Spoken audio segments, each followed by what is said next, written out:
Mona Lisa Mystery, an art history mystery by Tina Anastasio, illustrated by David Cockcroft. Focus question: what is the Mona Lisa? And why is it mysterious? Between the years 1503 and 1506, the Italian artist Leonardo da Vinci worked on a painting that would become one of the most famous paintings in the world. It's called the Mona Lisa. Until recently, there were few certain facts known about the woman in the painting or about her life. Her real identity had remained unproven. Many people thought that she lived in the town of Florence, Italy, where Leonardo also lived. Others believed that she painted it by copying several parts of several different people. Some people even thought that the artist just imagined her in his mind. New evidence supports the long-held belief that she was a real person and her name was Lisa. The evidence also shows that both Lisa's family and her husband, a wealthy silk merchant in Florence, knew Leonardo's father.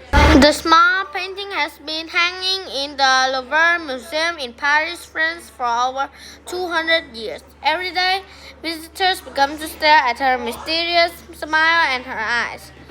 They try to imagine what she was thinking about as she posed. Artists look closely to see what special skills Leonardo used to make her hands look so natural.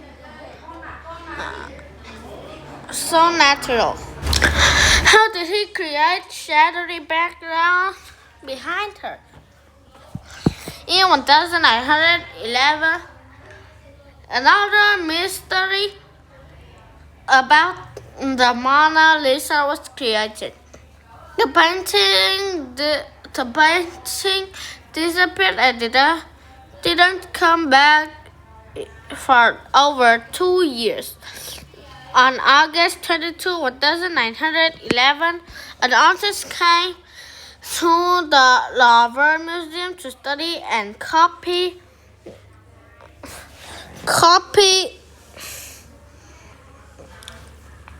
the Mona Lisa. Artists and students were allowed to do that. It was a Thursday, which is important because on Monday the museum was closed. Louis entered the room where the Mona Lisa had always hung. But the painting wasn't there. Had someone moved it? He waited for a while. Then he asked a guard to please go and ask about it. When the guard came back, he had very bad news. The Mona Lisa was missing. The police were caught. They searched everyone's room. They had clue number 1. The Mona Lisa's wooden frame was found near the stairs. The police questioned every person who worked at the museum to vouch that the theft had occurred on Monday when the museum was closed. They guessed that the thief had been a museum laborer, nor had he dressed as one, so no one would notice him. They thought that when the guard was away, the thief simply had taken the painting off the wall. He carried it to the chairs, then he took off the painting's heavy frame. The Mona Lisa is painted on a piece of wood, so it couldn't be rolled up.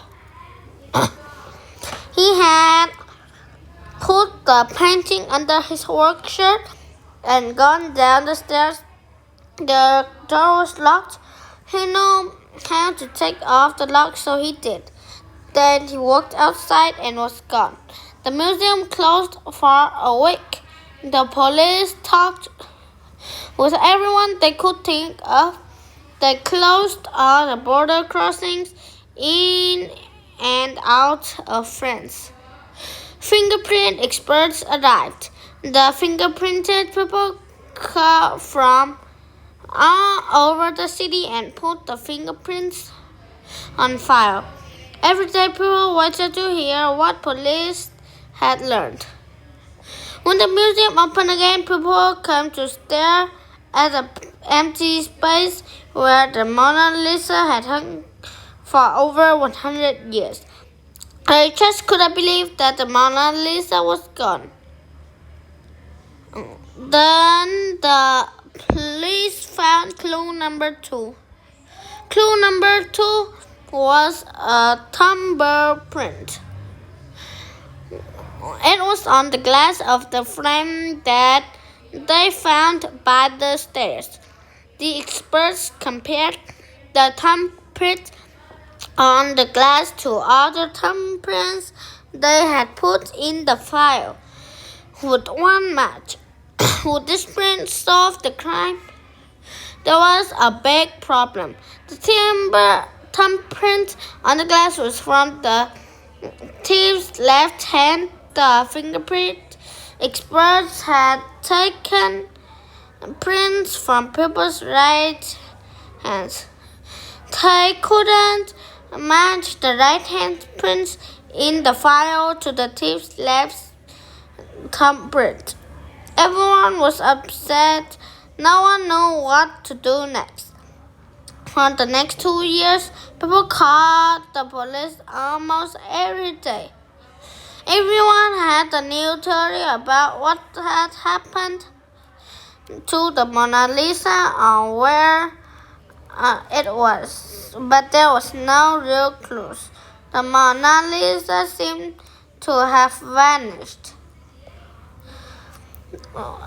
Then came clue number 3. But perhaps it shouldn't be called a clue at all, because it was the thief himself who told the police about his motive for taking the painting. The famous painter of the Mona Lisa, Leonardo da Vinci, was Italian. Leonardo had painted the Mona Lisa in Italy, but the painting had been hanging in a museum in France for years. Can you guess the thief's motive? 2 years after the theft, on December 10, 1913, a man named Vincenzo walked into an antiquarian store in Florence, Italy. I have the Mona Lisa, he said. The owner of the antiquarian store had caught the director of a museum in Florence. They both went with Vincenzo to his hotel room. Vincenzo opened a trunk and removed a false bottom. There was Leonardo's Mona Lisa. Vincenzo admitted to stealing it. He had been a worker at the museum. He saw the Mona Lisa every day. He was sad that it was in a museum in France. His motive for taking it, he said, was to return the Mona Lisa to Italy. He believed that is where it belonged. Safely back in Paris, the painting was examined by experts. They wanted to be sure that this was the real painting and not a forgery. X-rays and photographs were made. Was this the same paint and varnish used in other Leonardo paintings? What about the wood on which it is painted? How old was it? The painting was indeed Leonardo's masterpiece. The Mona Lisa was returned to a special place in the Louvre Museum. It still hangs there and is seen by over 14,000 people a day.